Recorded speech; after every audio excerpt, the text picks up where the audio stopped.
BTB listeners, thank you so much for checking out today's episode. Listen, if this episode inspires you, do me a favor, take 5 seconds to shoot me a like and subscribe to the podcast. There are several more exciting guests that are in the pipeline, and I just can't thank you enough for your continued support, and let's keep paying the mission forward. I had a crippling insecurity of never being good at anything. Like, I was not sporty. Like, there were way more kids more athletic than me on the basketball court, in the football field. I was definitely not a great student. I was like a C and D student. And so I built up a reputation of a class clown because that was how I got attention. But I lost a bet with my mom and got forced to run fall cross country. Running is a game where you get out what you put in, more so than any other sport. Like, I wasn't going to go play college basketball or football. And the second I figured that out, I was like, oh, I understand this now. I'm going to run everybody into the ground because nobody is going to work harder than me on this track in this world. And this is a game of whoever works harder is going to get the better result.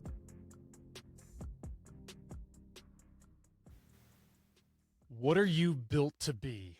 What are you built to become? The time is now. The time is right now.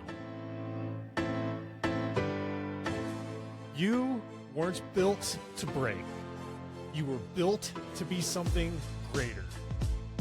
Welcome to Season 2 of the BTB Project. I'm your host, Coleman Gearhart. I was an overweight kid, the one counted out, lost 100 pounds, found purpose in the pain, and turned my setbacks into a story worth telling. This podcast isn't about perfection. It's about persistence. It's about identity, discipline, and comebacks. Getting up one more time and becoming who we're always meant to be. If you're ready to go deep, do the work, and live out what you're built to be, you're in the right place. Let's lock in, let's rise, and let's get to work.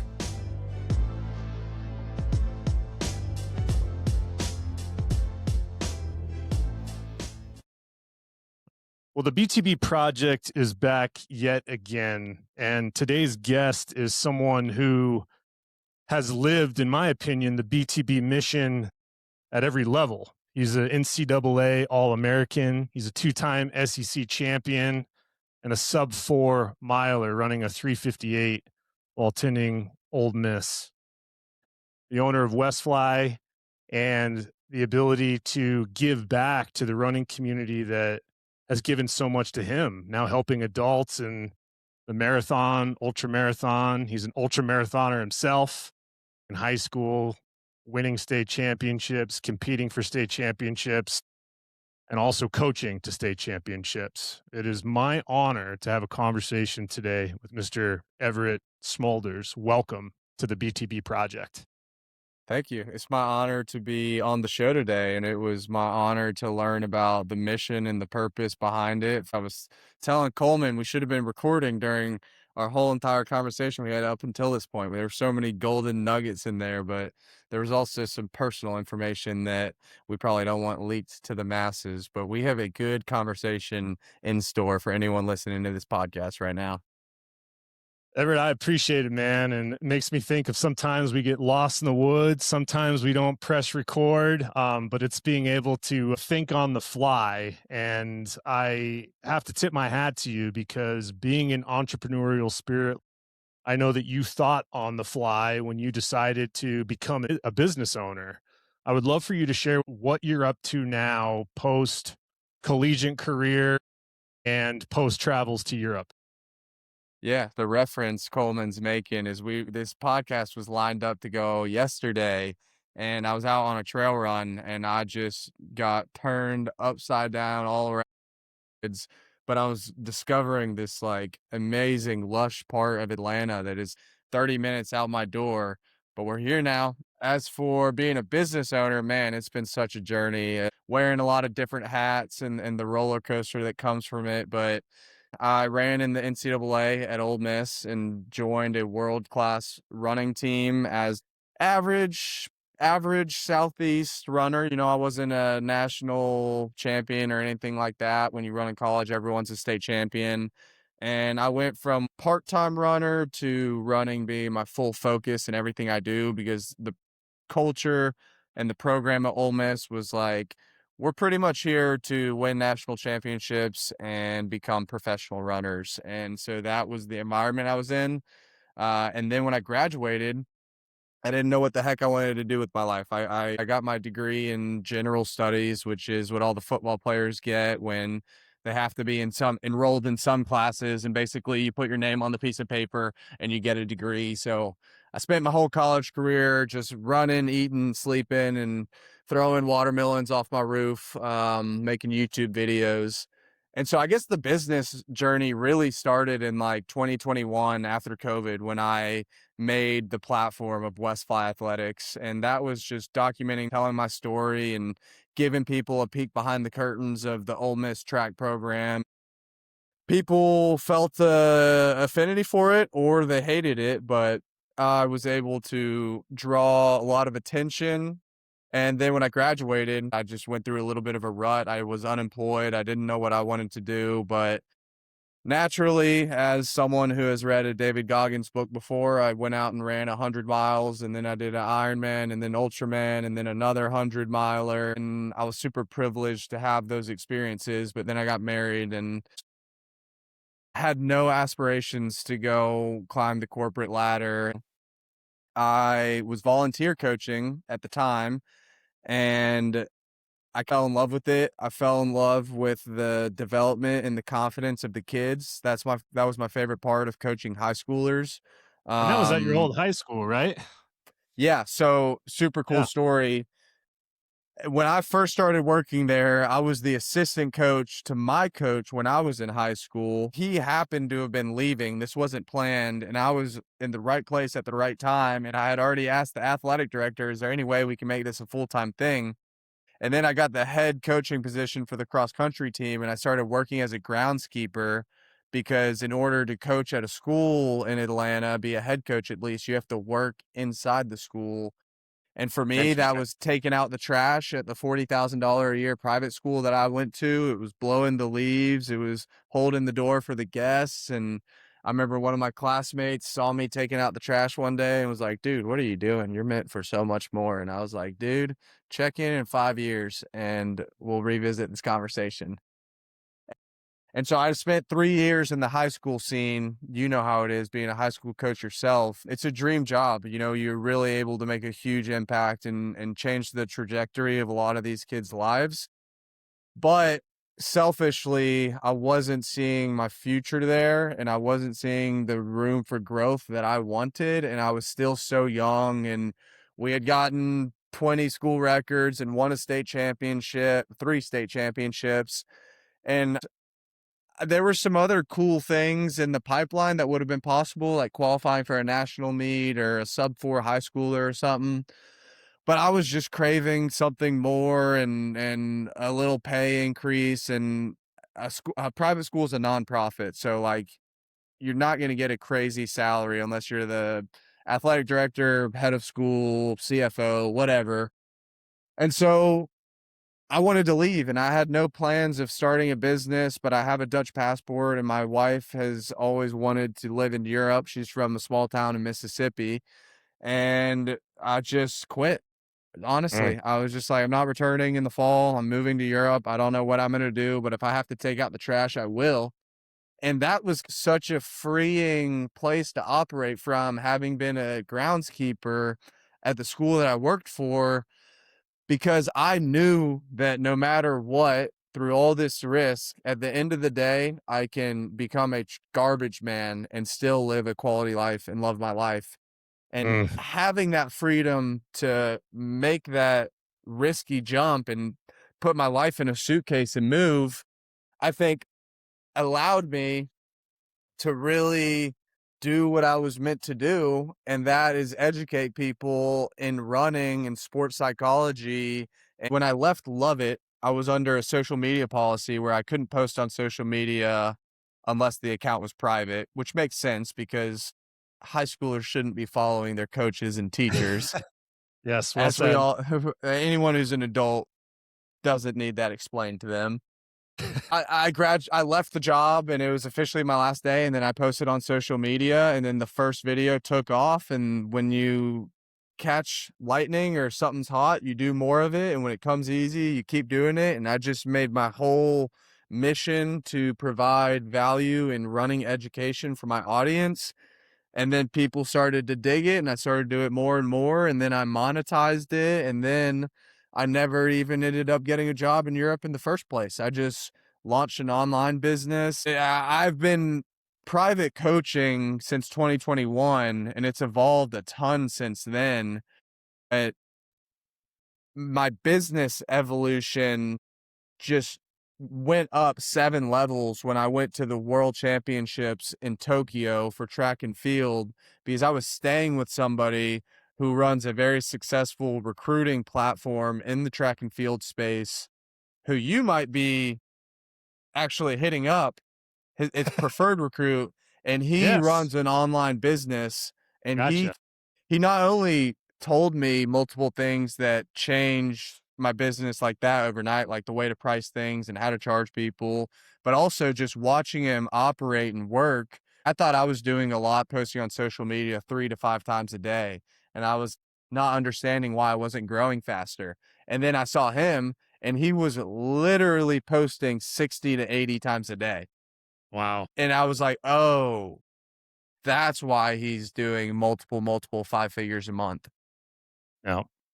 Like Yeah, I it just that's his traffic, and then he knows how to nurture his leads, and he knows how to get them in his space, and then provide them more and more value until they're ready to make a decision. And that made things take off to the point where I could do it full time.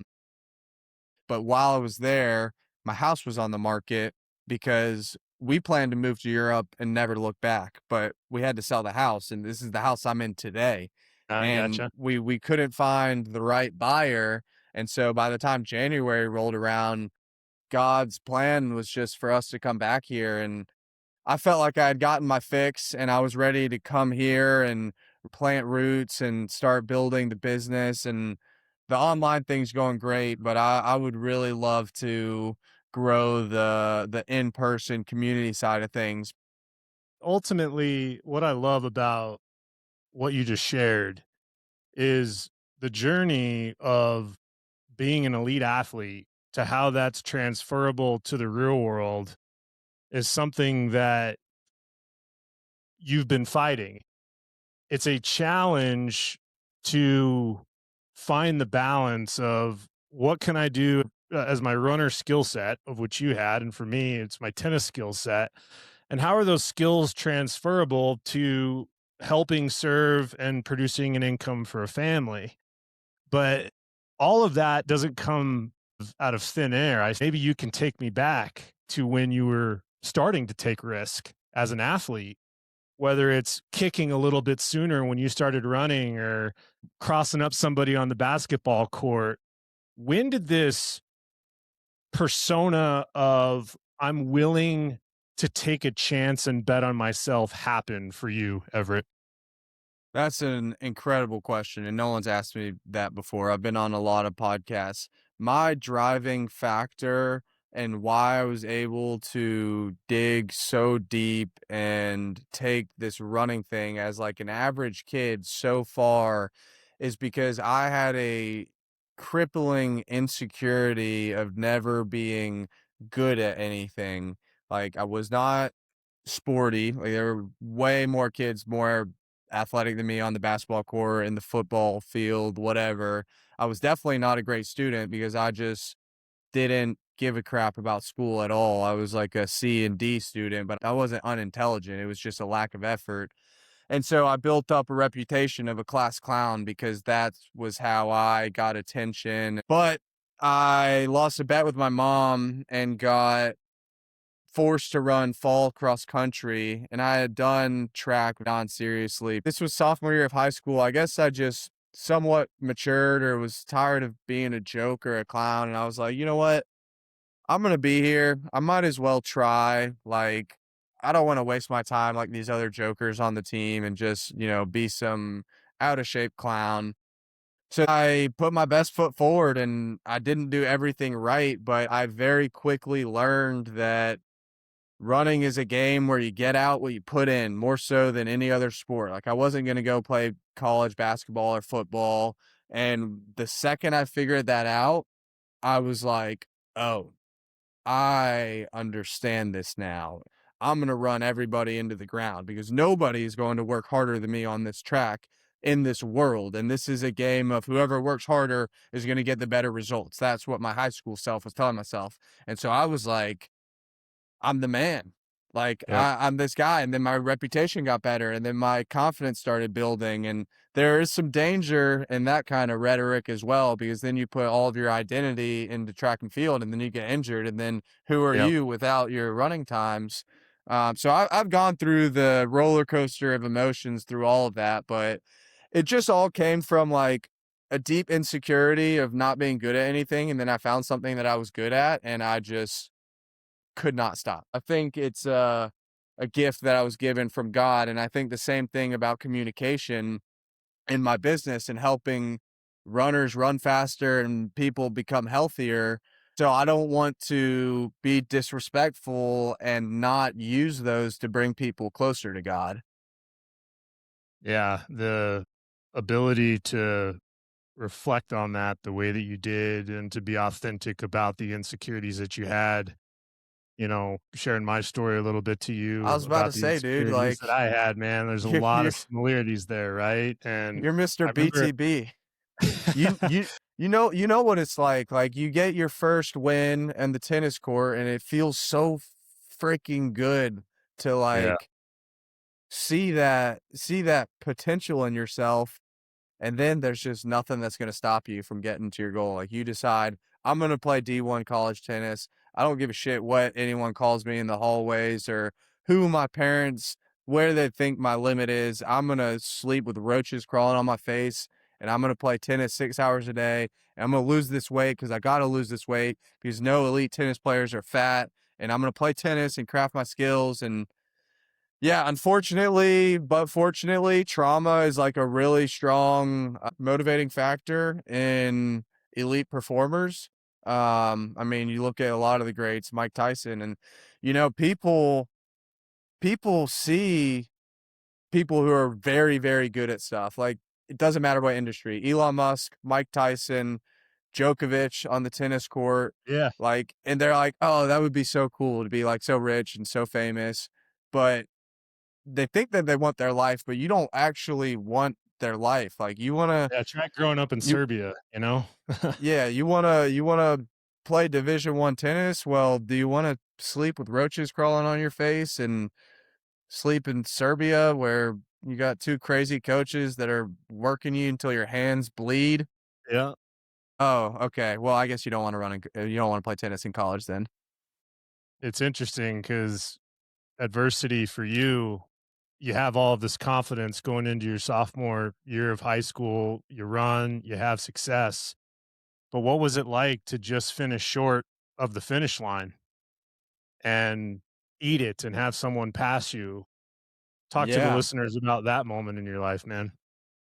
Yeah, well, if you would have asked me on the day it happened, it was the worst day of my life. But if you asked me today, it was the best day of my life. I was 15 feet from a state championship, which was my top of the mountain goal the entire year since I said, okay, I'm going to run and take it seriously. And I just took off like a bat of hell in the last 700 meters and literally went from like relaxing in a race to a full on sprint 700 meters out, and my brain overrode my body's ability to stay up, and I hit the deck about 10 feet out from the finish line. I was winning, and then about 10 meters behind me comes second place running past me when I fall, and then I crawl across the line, and it was devastating. I had an 800 the next day where I came back and got second again. The guy who won was just better than me.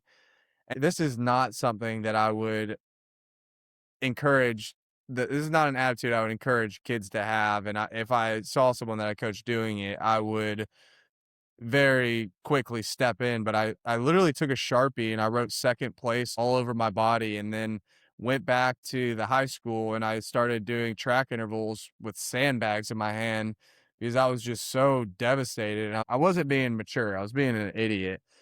But the next 364 days, I was up and at 'em and worked my butt off, and then came back the next year and won both events, and then came back the next year and won both events. And yeah, it was a wild ride, but that falling at that state championship and then getting second in the next race, honestly, when people see the video, they laugh because it's just like, oh, you're so close. But man, it was the best thing to happen to me, and I had, like, Mm, a few similar situations in college, and I was able to move on quicker. And, like, the national championship my senior year, was in the last 80 meters to go to the national championship in Eugene, and the guy in front of me fell, and I just stepped on him and fell and protested and got nothing. Whenever you're really going through it, sometimes you got to zoom out and you got to see, like, what's the lesson here? How am I going to respond to this? How can we turn this into something positive, no matter how terrible it might seem in the moment? And that's kind of, yeah, you pray for like strength, you're going to be given difficult times. You pray for wisdom, you're going to make some mistakes. So mm. it's part of the journey, man, and you got to take it in stride. And the way you respond to things is key. Like, even winning, like, what's that Tom Hanks quotes? This too shall pass. Like, you don't get too high on your high horse, because if you're an entrepreneur and you make a little bit of money and then you lay off the gas, guess what? Those checks are going to stop coming through. That's right. It's You gotta a work. You're in sales. You gotta work that pipeline. You stop nurturing those people that you're supposed to be taking care of. You're just gonna go dry, and then you're gonna have to go out there and you're gonna have to go start those conversations up. you have to. And I know that the trials and tribulations, the war stories, they're fun to share in the regards of, hey, this is where I was, this is what I've been through. But to be in it in the moment, I guarantee when you fell on that track, every ounce of your insecurity was probably magnified in that moment. And the kid with the Sharpie, as much as you don't encourage anybody to do that, the reality is you struggled with identity and who you were. And that track was a place that you spent a lot of time building your identity on, and it was important to you. So I totally get it. But on the other end of that, here I was my junior year of college, winning the first ever Division I tennis tournament for my school at Northern Colorado 3 months after my mom passed away. And people ask me all the time when I share that story, like, Coach, how did you do that? Like, what allowed you to find that success? And I think of you, and I don't know the quote exactly, but you said something along the lines of, my ability to break sub-4 in the mile was essentially my mountaintop. When I was able to do 358, I didn't have anything else to prove anymore, because I knew that I could, if I wanted to, I'd go around the world and race miles. And like, I did it. Walk me through what it was like from being the kid on the ground your sophomore year in high school to being the guy seeing sub-4 on that time. Yeah, it's hard to get back into my high school frame of mind, because when I was in high school, I didn't even know I was going to run in college. And this has been a theme of my life. When I see the biggest areas of growth, is like, I go into this new thing and I don't know what it's going to be like, but I go in with good intentions and good effort and good attitude. And I just was lucky enough to get a walk-on spot on the Ole Miss program. And then I happened to be on a world-class team and get some good mentors, and I just kind of followed the script. And yeah, my reality, like, as a high schooler, the sub-4 mile is such an elusive barrier. Like, I didn't really even think it was a possibility because I wasn't a pro runner. And then in college, when my teammates were doing it, I was like, okay, maybe one day. I mean, my freshman year, I ran 3:44 in the 1500. So I was like, I'm going to do that one day.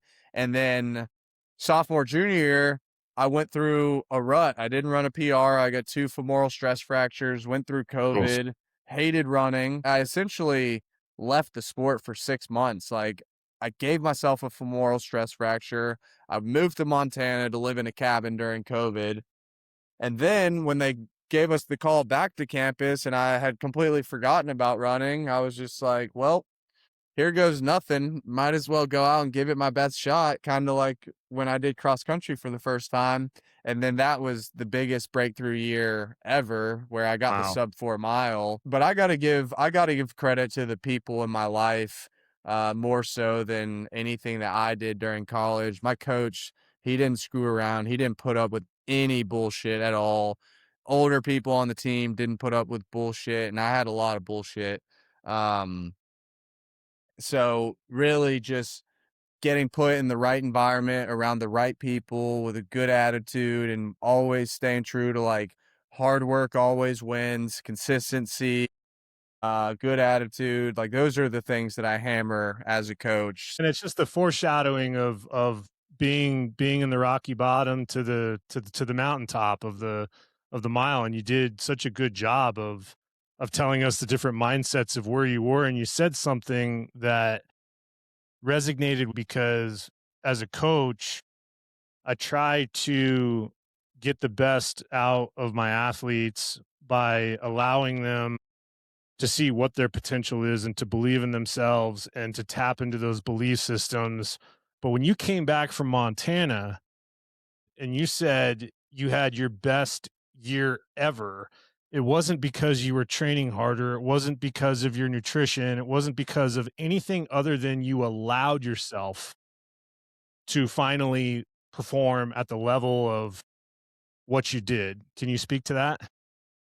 Yeah, one of the biggest issues that I had in my sophomore and junior year was I was scared and I wasn't enjoying racing. I put so much unnecessary pressure on myself and my sleep and my diet and everything that I was focused on the wrong things and I lost sight of like we run and do these sports to add value to our lives, not to make our lives miserable. And I was making my life miserable trying to do all the little things right. And part of it was, trying new things, bumping up in mileage, and that didn't work out for me, and intermittent fasting and sleep schedules.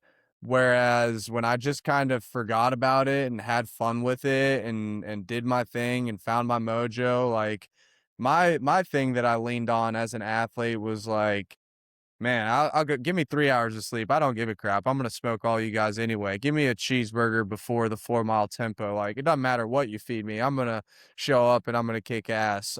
Obviously, you want to take that with a grain of salt and you want to be smart about the variables, but I kind of fell back into that mindset of like my bullheaded freshman self. Like the reason I was so successful as a freshman was because I was going after guys that I had no business running with. I was like, put me on the line with Justin Knight, this Canadian Olympian, and we'll see what happens in a 1500. Meanwhile, I'm getting smoked in practice 3 days a week. And so that was good. And then when I left the sport, I was like, I might never run again. We might never even interact with people again and kind of just put it in the back of my mind and was excited to get back out there and start a new build and be like, yeah, okay, what's my story gonna be? I went through some shitty years, but like what's the comeback story? Mm, It took me COVID and a femoral stress fracture to really remove myself from the laser tunnel vision focus that I had on running. And mm, also, during freshman, sophomore, and junior year, I was stuck at 4:01 in the mile. And I was really, really stuck on the 4 minute mile barrier. And then when I got back to training, I was like, I don't even care. Like, it is what it is. I'm just glad I can be running. And the first time I broke 4 minutes in the mile, I ran 2 races in that meet. I ran a 149 800 the night before. And then the next morning, I ran sub 4. And it was just, I don't know, man. It was dragon energy. Unbelievable. The road and the path that you've been on, that you now get to share that perspective as a coach. And you talked about Ole Miss and how it was an environment of excellence. You ran with guys that are Olympians. You know, SEC school, probably all the resources in the world to try to keep you upright. Ultimately, when you come across, you know, kids now who are wanting to race at the next level in college, environment is everything. As coaches, we create the environment, the culture for the people that we're trying to help. What do you say to the kids that might not be in a good environment or are in a tough situation? And maybe you have an example of someone that's come from that and you help them kind of see the light. I mean, how do you encourage yourself if you're not in an ideal environment? Yeah, that's another great question.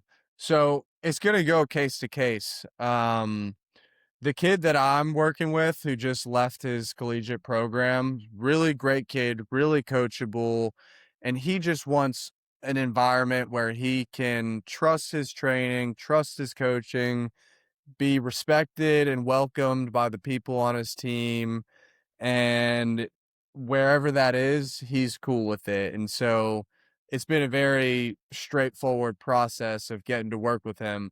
But I have a senior in high school who is more into the hype and the glitz and the glam. And he literally said he wants his like signing day announcement poster to be legit. And he's embarrassed to go to a D3. And I'm like, dude, you don't want to run in college. The way you're speaking about it is not what an actual college runner does. Like the gear day is cool, trust me, we all love it, but that's not why we train like we do. We do it because we love it, and for the most part at least. I think it goes case to case, but if someone's in a bad environment, I think they have to really look at it objectively and not emotionally and make a decision on, do I need to make a change, or do I need to change something about the way I think about it or what my expectations are to get myself out of the situation? And here's the real kicker. You'll never, ever know if you made the right decision. So if you're in a program that you think is crap right now and you want to go to Oregon, you might get to Oregon and realize, well, these guys are, of course, I picked Oregon. You might get to Oregon and realize these guys are a bunch of drug cheats. I don't think Oregon guys are drug cheats, but like, the grass is always greener where you water it. It's not the grass is always greener on, or maybe it is the grass is always greener on the other side, but there is a very legitimate case where you're in an environment that is not serving you and it's not where you're supposed to be. And I would say go with your gut and think about it objectively and like really lay it out there, pros and cons kind of thing. And okay, what could my life look like in a different situation? But also something I really encourage the athletes that I work with to think about is like big picture, past running, past college, past NCAA. Why do I do this? What do I run for? Do I want to become a professional runner? Do I want to be as competitive as possible? Do I want to be healthy? Like, and you don't have to have all the answers, but I think if you look inside yourself and be like, what is the core reason why I like participating in this sport? And you can get a sound answer to that, it's going to make the decision for where you want to go a lot better. So think about the experience that you're looking for and what's the most realistic place or thing that's going to make that experience most likely to happen. So not every kid wants to go be on the most cutthroat, highly competitive team that's going to have the best athletes in the country. Some kids want to go get a good degree and stay in a team environment and be healthy and compete against themselves because they know they're not going to be a national champion. And that's all right. A lot of college programs are suited that way. The people you are seeing in the NCAA championships are athlete students. They are not student athletes. It is a professional sports league now more than ever, and you have to be eligible and you have to pass your classes. But I hope that answered your question. No, it does. And the two different examples you gave of a couple guys that you're helping, it makes me think of your career in a sense. And I'd love for you to answer this. I'm intrigued by how you're going to answer this. You were the guy that had some insecurities growing up, and that kid that had the insecurities, to then fast forwarding, I see this image of you at Old Miss with a mullet and freaking lightning bolts in your sideburns, and you had this swagger to you, maybe almost like an alter ego. And you kind of talked about how you competed and your work ethic, and that no one's going to stop you. How did you develop that alter ego in college, and was it a healthy alter ego?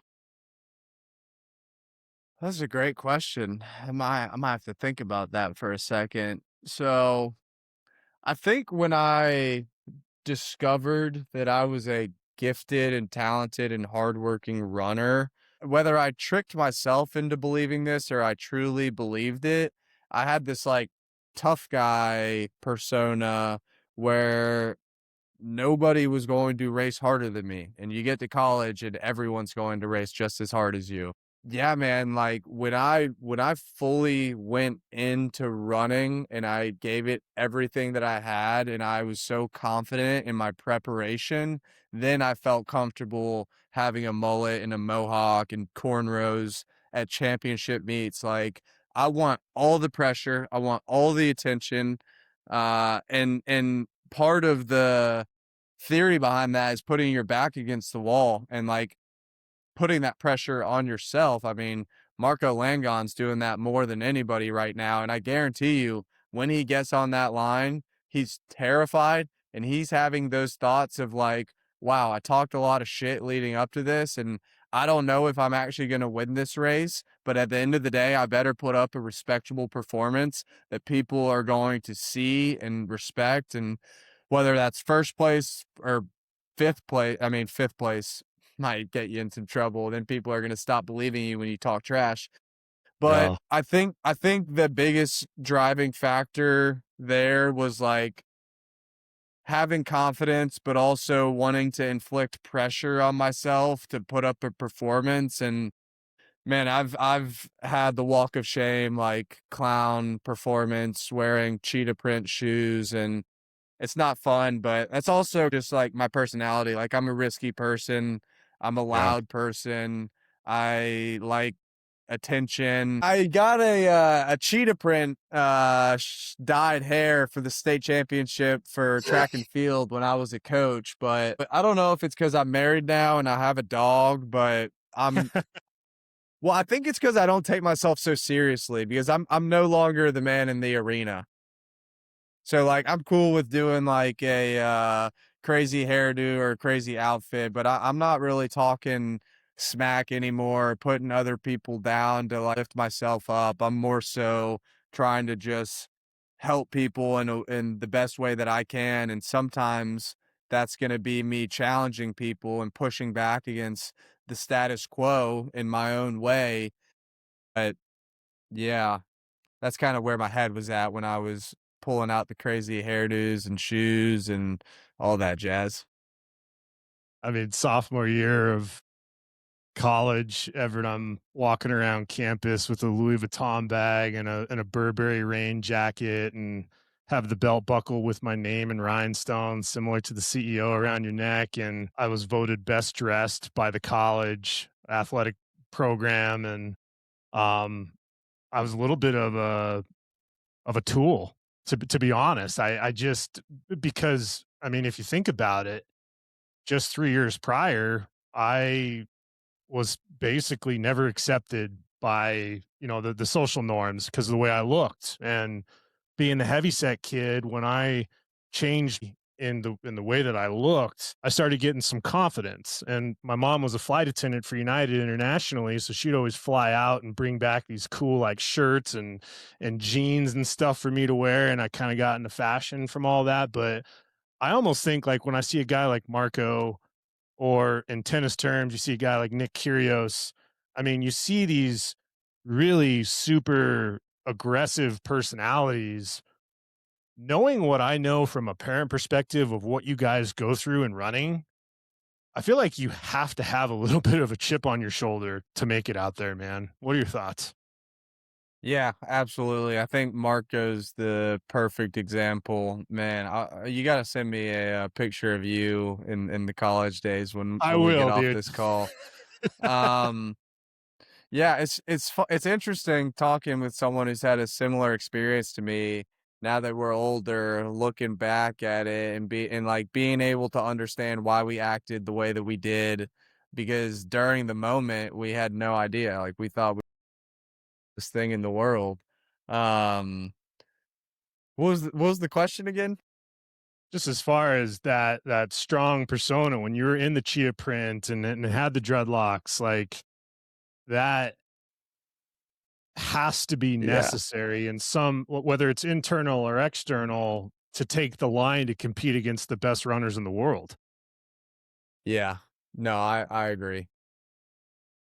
Yeah, and that piece is going to coincide to my next question, and this is really from a coach and a parent perspective. I'm dying to know this, and I know it's been a couple years removed since being a high school coach and having those preseason meetings where you probably have the players and parents come in and you have that first meeting to talk about who Coach Smulders is and what your expectations are and what the program is going to be like. But if I am a parent at that meeting and I raise my hand and I say, Coach Smulders, tell me about the culture you bring as a coach, what would you say? The culture I want to bring and cultivate is going to be one where the kids are very good friends and they trust each other and they're going to get really close because they're going to be with each other at the worst of times when people are really upset over running bad PRs, and they're going to pick each other up, and they're going to be with each other at the best of times. So what I need from them is their commitment to the team and to each other to get aligned with what the goal is that we as a team come up with together. It's not my job to tell the team, hey, our goal is to win a state championship this year. Let's go do it. It's to open their mind to possibilities and ask them, hey, Jeremy, what do you want your fall cross country season to look like? And I was super lucky with the boys that I got because they looked up to me and they trusted me a ton and they wanted my respect, and they were, for them to say they wanted to become state champions seemed like a bit of a reach at the point in time that we had that conversation. But they put it out there, and that's all I needed to hear. And then we did what was necessary to get there, and they were on board with it. The girls, on the other hand, who I struggled a lot with coaching, because the communication between a 23-year-old male and an 18-year-old girl isn't going to be received the same way 23-year-old male to 18-year-old male, and that heads were not in it, and the culture in the school was very much into partying and dances and social media status signaling. So the culture that I would want to put together on a guys team is commitment to each other, all friends, working hard towards the goal, and being safe and smart in their decisions outside of practice, and kind of having this thing that's bigger than themselves for the season to commit to. And then for girls, I think they do a lot better with positive reinforcement and team building exercises, and they're less like, coach, I want to run in college and I want to go Division 1, I'm willing to do whatever it takes. They need a little bit more pat on the back, like, hey, Susie, like, I don't know if you knew that this was possible for you, but you are a really hard worker and you have a lot of talent. And if you can start doing your long runs on the weekend, I think you might get on the podium at state. Is that something that interests you? And she might say, yeah, but if she's a girl that I coach, she might say, it's whatever. And then I'm like, okay, well, how can we readjust expectations or get aligned on what the season's going to look like? Because you're trying to go here, I'm trying to go here. So how do we make this experience enjoyable for the both of us? And then we do a little bit of compromising, because at the end of the day, I'm not doing this for my own glory. This is not about the results for me. I'm doing this so that they can learn the lessons to be equipped Mhm. to go through life and be successful and healthy and hardworking. And like, running is the best teacher for the things that I think are most important. Um, so the winning is just a byproduct of it. And there's always going to be leaks in the bucket and things you got to address, but just commitment, hard work, Mhm. commitment, consistency, delayed gratification. That's what I would say for the culture end of things. I mean, you're currently coaching high schoolers, so what do you think? I mean, are you Yep. guys where's the team? Are you guys winning and things are good, or what do we need to work on? Great question. I appreciate that. So in Colorado, they have a program out here called Cherry Creek High School. It's where actually Parker Wolf graduated. And I didn't realize he was from Colorado. always knew that I have 4,000 kids. It's like a mini college. My first 8 years coaching high school was only girls. I was the 22-year-old out of college. I got rid of the belt buckle and the Louis at that point. I remember the AD, man, he sat me down. He's like, Coleman, if I give you this job, you got to promise me to treat each one of these kids as if they were your own daughters. And here I am now. I got two daughters myself. And yeah, you have to tap into empathy. I love what you said with the team building and camaraderie piece. But the hard part for me is 18 years into this, I've never won a team state championship. Cherry Creek High School's won, I think, 39 or 40 state championships on the boys' side, 37, 38 on the girls' side. It's been pretty consistent with their success. So the problem that I'm having is I help develop programs that are just good enough to get beat in the final. And sometimes I just wish we were just freaking awful, losing every match and not have the expectation than to just be that close. So it actually leads to a question. If a kid comes up to you and is interested in your services, and maybe it is a high school kid that is going into their senior year and they want to have their best senior year and, Lord willing, have an opportunity to run in college, what is the one attribute, you only can pick one, that individual has to have in order for them to be successful? If they're going to work with me virtually and become successful, they have to take full control of their entire life and not rely on mom or dad or coach, their school coach, or any of these other people for their results. And they have to put their big boy boots on and start taking care of themselves and use their parents and their track team at school as a resource to support where they're trying to go. But I can't run for someone.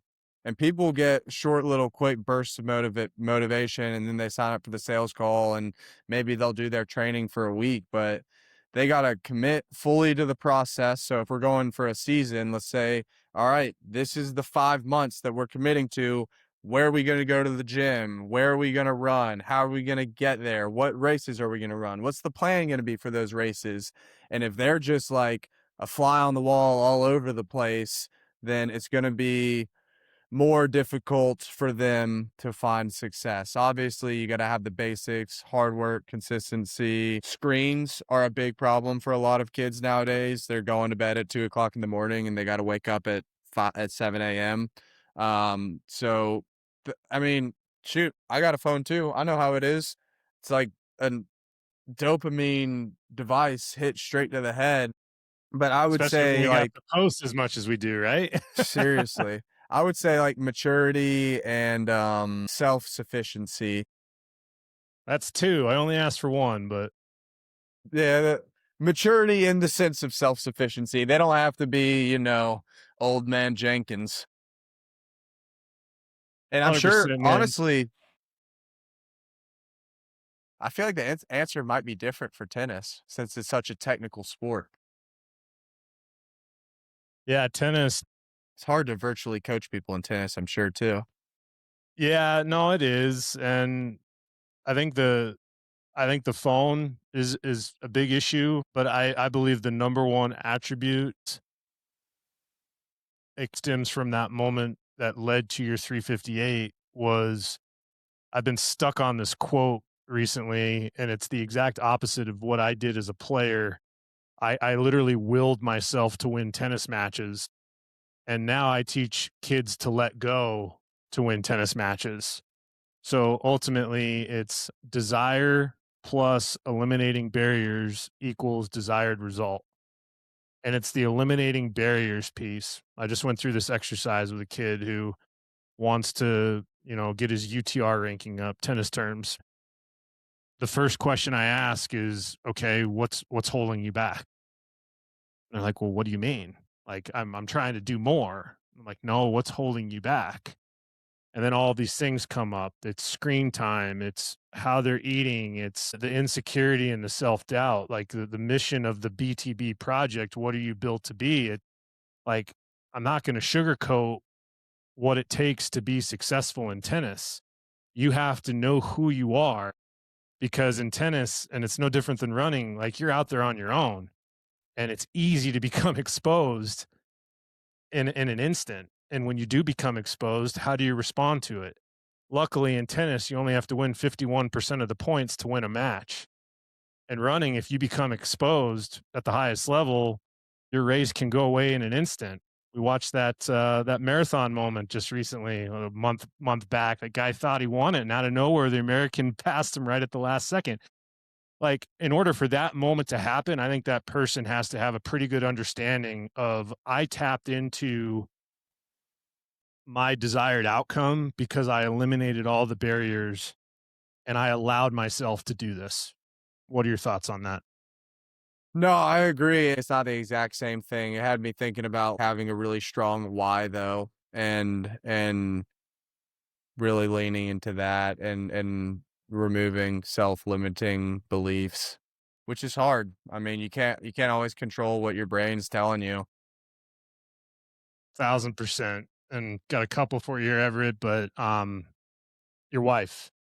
I don't take lightly the marriage piece. And, I met my wife by going to this big old gathering of college kids, and I was a year out of college. So I was the creepy old guy going to a college event, and go to the restroom, come out, find my friends, put my arm around his fiance, just messing around. And I look down, and that's not my friend's fiance. It was who I ended up marrying. And knowing your life and what you've shared, if I were to ask your wife, who's Everett Smulders, what is she most proud of? Well, there's the objective accomplishments that you see behind me in my life, but she would probably say most proud of like it's, it might sound some type of way to some people, but being like a child of God and Mm. fulfilling his purpose for me, which is to marry my wife and have our family. Objectively, she would say I'm hardworking and driven and a good communicator and funny, but yeah. Also, in terms of like accolades, I think she would say the sub-4 mile.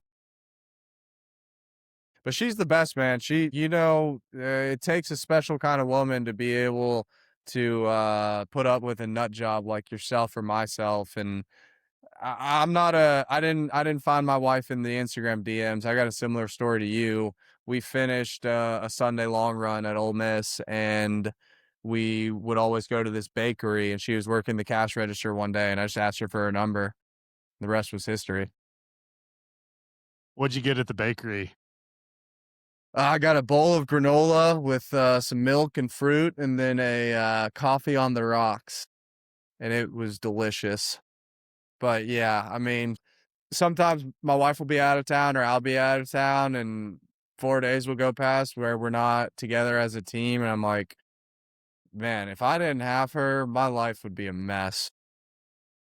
Also, that reminds me of when you were asking me about like Georgia versus Ole Miss. So like it was all part of God's plan because I wanted nothing more than to run at UGA my whole life, but I got denied there, and Ole Miss was the backup. But if I would have gone to UGA, I would have been in rehab 6 months later.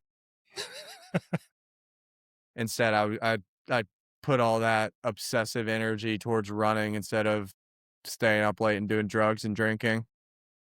I would say the same with my stint at ASU being short, because everything that's happening in Scottsdale is I think it's like a four gals to one guy ratio. A lot of good looking people out there. So tearing my knee up was the best thing that happened to me. And lastly, man, I appreciate you sharing about your wife. That's a cool story. Faith. I often don't get to talk about this enough, but I got a sense, even from your days of throwing watermelons to who you are now, that that has been a big component of your life and the change that I made. And I appreciate your compliments on what I've done, man, but it's all God.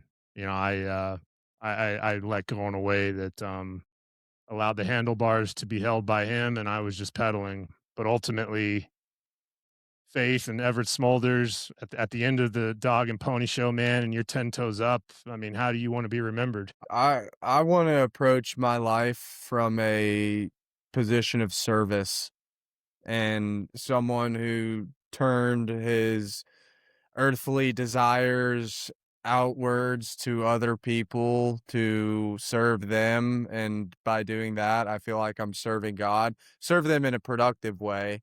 And by doing that, I feel like making the world a better place and serving God. And part of serving others is bringing people closer to me. And when I bring people closer to me, I hope that they can see how God has worked in my life, and maybe it could be possible for them too. But I definitely don't ever want to act holier than thou, as if I have all the answers or I'm not a sinner, and you know, I definitely don't have everything figured out. But at the end of the day, God and Jesus are the only way. And running, business, relationships, all that is, it's just this life. Like, there's eternity beyond life on earth. And yeah, I don't look forward to being in heaven, but I look forward to connecting with my creator and just trying to grow my relationship with Jesus every day. Beautiful, man. Coach Smulders, how can we support you? Where can we find you? Can you share that with the listeners? Coach Smulders on Instagram. I'm about to ramp the YouTube back up, which is going to be Westfly Training Systems LLC. There's a lot of stuff going on behind the scenes here. But dude, I appreciate this conversation, man. And I think what you're doing is really cool. So, you know, I've never had a tennis coach invite me onto their pod, and it's been an honor, man. Well, Everett Smulders, sub-4 mile, unbelievable story, unbelievable testimony. Thank you for spending some time with me today on the BTB project. Let's snap a picture real quick for the Instagram. There we go.